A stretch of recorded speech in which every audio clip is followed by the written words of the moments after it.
नमस्कार, आप देख रहे हैं कारू न्यूज़। आपके साथ मैं हूं श्रुति श्रीवास्तव। आज आपको बताएंगे कि कोरोना कैसे फिर से भारत में आने लगा है।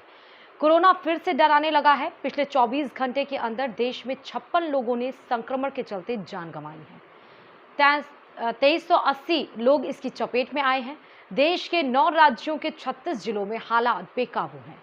यहाँ पॉजिटिविटी रेट 5% से भी ज्यादा है। मतलब कोरोना की जांच कराने वाले हर 100 लोगों में 5 या उससे ज्यादा संक्रमित पाए जा रहे हैं। ऐसे में सवाल उठने लगा है कि क्या एक बार फिर से पाबंदियां बढ़ सकती हैं? क्या ये चौथी लहर है? मामले बढ़ते रहे तो क्या सरकार फिर से लॉकडाउन लगाने पर विचार कर सकती है? स्वास्थ्य मंत्रालय का क्या कहना है? तो इन सारे सवाल को आइए जानते हैं। पहले ये जान लेते हैं कि उन 36 जिलों के बारे में जहां पर कोरोना बेकाबू हुआ है। केंद्रीय स्वास्थ्य मंत्रालय ने अपनी साप्ताहिक रिपोर्ट यानी वीकली जो रिपोर्ट जारी की जाती है उसमें बताया है कि देश के सभी जिलों में कोरोना के पॉजिटिविटी रेट के बारे में बताया गया है। ये आंकड़े 13 से 19 अप्रैल तक के हैं जो मैं आपको अभी बता रही हूँ। इसके अनुसार देश के 9 राज्यों में 36 जिले ऐसे हैं जहां संक्रमण की दर यानी रेट जो है वो 5% से अधिक हो गई है। उत्तर भारत की अगर हम बात करें तो उत्तर भारत के किस राज्य का कौन सा जिला संक्रमण की चपेट में है वो आप जान लीजिए। तो उत्तर प्रदेश के गौतम बुद्ध नगर यानी जिसको आप नोएडा कहते हैं वहां 10.61% पॉजिटिविटी रेट है। दिल्ली दक्षिण पश्चिम उत्तर पश्चिम और पूर्वी के आंकड़े आपके सामने हैं जहां पर लगभग 5 से 7% वहां पर पॉजिटिविटी रेट है। हरियाणा के गुरुग्राम में 11.07% यहाँ पॉजिटिविटी रेट है। वहीं फरीदाबाद में 7.19, हिमाचल प्रदेश के किन्नौर में 6.82% पॉजिटिविटी रेट है।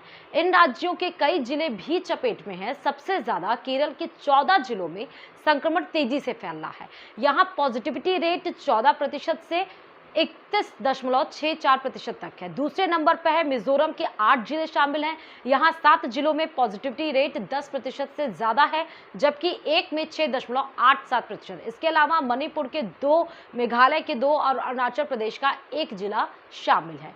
अब तो रही ये जिले के ये जो 9 राज्य थे, 36 जिलों की बात मैंने बताई। अब आपको बताते हैं कि ओवरऑल आंकड़े क्या कहते हैं देश के। स्वास्थ्य मंत्रालय के अनुसार देश में अभी 13,433 एक्टिव केस है यानी इन मरीजों का इलाज चल रहा है। रिकवरी रेट यानी मरीजों के ठीक होने की दर 98.76%। मतलब हर 100 मरीज में 98.76 लोग ठीक रहे हैं। अब अगर डेली पॉजिटिविटी रेट यानी हर रोज मिल रहे मरीजों का आंकड़ा देखें तो यह 0.53% है यानी कि बुधवार को देश भर में 4.49 लाख लोगों की जांच हुई। इनमें से 0.53 लोग संक्रमित पाए गए। वहीं वीकली पॉजिटिविटी रेट 0.43% है। तो क्या फिर से ये लॉकडाउन लगेगा? नियम क्या कहते हैं वो भी आप जान लीजिए। इसी साल जनवरी में ओमिक्रॉन के बढ़ते मामलों को देखते हुए दिल्ली सरकार ने बड़ा फैसला लिया था। दिल्ली आपदा प्रबंधन प्राधिकरण यानी कि DDMA के कोविड मैनेजमेंट के लिए तैयार ग्रेडेड रिस्पांस एक्शन यानी कि GRP ने कहा था कि अगर लगातार 2 दिन तक पॉजिटिविटी रेट 5% या इससे ज्यादा रहे तो लॉकडाउन लगाया जा सकता है। हालांकि लॉकडाउन को लेकर केंद्र स्तर यानी केंद्र सरकार से कोई अभी स्पष्ट गाइडलाइंस नहीं आई हैं, लेकिन Indian council of medical research यानी ICMR के वरिष्ठ वैज्ञानिक डॉक्टर रजनीकांत कहते हैं कि लॉकडाउन सबसे अंतिम विकल्प होता है। यह उस स्थिति में लगाया जाता है जब लगता है कि अब बिना इसके संक्रमण को नहीं रोका जा सकता है। डॉक्टर रजनीकांत के मुताबिक केंद्र सरकार की तरफ से अब कोई लॉकडाउन नहीं लगाया जा सकता है। शुरुआत में इसीलिए केंद्र सरकार ने लॉकडाउन लगाया था क्योंकि उस वक्त हमारे पास टेस्टिंग, हॉस्पिटल, बेड, वैक्सीन व कोरोना से लड़ने के लिए अन्य संसाधन नहीं थे।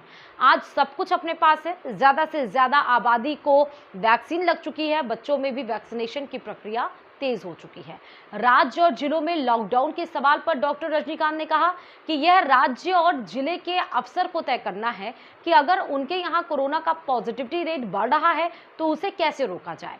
इसके लिए उनके पास कई ऑप्शंस होते हैं। मसलन वह कंटेनमेंट जोन बना सकते हैं, नाइट कर्फ्यू जैसे अन्य प्रतिबंध लगा सकते हैं। अगर इसके बावजूद केस नहीं रुक रहे हैं तो जिला स्तर पर लॉकडाउन लगाने का फैसला भी कर सकते हैं। अब ये बता दें कि कोरोना पर लगाम कैसे लगेगी। तो वही सारे नियम आपको फिर से फॉलो करने हैं। कोविड प्रोटोकॉल का पालन करना है, भीड़-भाड़ इलाकों से दूर रहना है, घर में ज़्यादा से ज़्यादा रहना है, जब तक ज़रूरी ना हो तब तक बाहर नहीं निकलना है, डिस्टेंस बनाकर रहना है, फेस पर मास्क लगा के रहना है। आप कोई भी सामान लेकर आइए तो उसको धुलते रहना है। साथ ही आप बाहर से आइए तो सैनिटाइज होकर आइए, और साथ ही जब घर में आइए तो सीधे वॉश बेसिन में जाइए, अपने हाथों को अच्छे से धुलिए। और साथ ही अगर आपने अभी तक डबल डोज लगवा लिया तो बूस्टर डोज भी लगवा सकते हैं, और अगर अभी तक वैक्सीनेशन नहीं करवाया है तो आप वैक्सीनेशन भी करा सकते हैं। बाकी वही सारे इंतजाम जो आपको पता है। आपको योगा, अपनी इम्यूनिटी को बूस्ट करना है, और क्योंकि अब हमने बहुत अच्छा रिस्पांस देखा जिस तरीके से भारत ने लड़ा, अब चौथी लहर अगर आती भी है, क्योंकि जैसे बाहरी देशों में है, चाहे चीन में हो लॉकडाउन लग गया, अलग अलग देशों में देखिए कोरोना के हालत बेकाबू हो रहे हैं। अगर भारत में अगर ऐसा होता है तो उसके लिए हमें पहले ही सतर्क रहना है, क्योंकि इंतजाम तो सारे किए जाते हैं सरकार की तरफ से, लेकिन फिर भी हम सब मिलकर ही जैसे पहले इसको हराया था, अभी भी इसको हराएंगे। वीडियो पसंद आया हो तो चैनल को सब्सक्राइब करते जाइए, और मुझे @जनोश्रुति ट्विटर पर फॉलो करते जाइए। धन्यवाद।